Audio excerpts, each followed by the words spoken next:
So you want to overcome temptation. You want to become the person you were created to be. You want to stop stumbling, hurting yourself, hurting others, disgracing God. Jesus is the one that sings the better song. One more story about our Wyoming trip. One day, our friends took us out to try to find elk.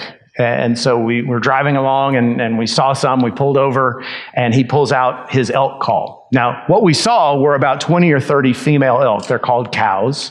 So these cow elk out there. There was no bull elk out there. He said, there's a bull around.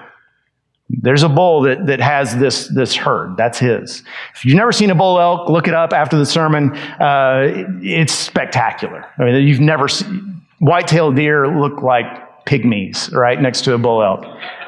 And so he's blowing on this elk call, and then he tells us, okay, the reason you do this, it sounds like the bugle of a cow, of an elk cow. And the bull elk is back there in the woods saying, I'm not coming out because there's hunters out there, but I'm just watching my 20 or 30 female elk. They're mine. I'm a happy guy. I'm a blessed man. But, oh my goodness, what's that?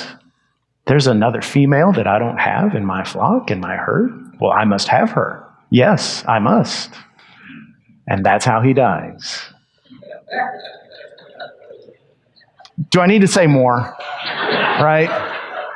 So in Greek mythology, some of y'all are going way further than I am, but in Greek mythology, there were these monsters called sirens, and they would sing in the sea. They would sing, and the song was so beautiful, the sailors would sail toward them, and they would be killed. They would be eaten. And there's this legend that this famous captain sailed through that area, and no one died because he brought his musical instruments, and he sang a better song.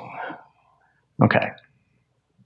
So you want to overcome temptation. You want to become the person you were created to be. You want to stop stumbling, hurting yourself, hurting others, disgracing God. Jesus is the one that sings the better song. And you have to learn to listen to his song. And the only way you learn that is by praying. And this is the end of our series, in this series on prayer. I'm sure I'll preach on prayer again, Lord willing, before he comes back. But if I can say nothing else to you than this, work on your prayer life, because that's when you hear the song of Jesus.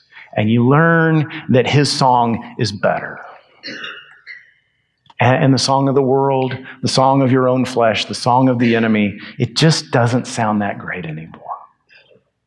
Are you ready to live that kind of life where you listen to that beautiful song that eventually, Lord willing, by his grace, you even learn to sing it yourself?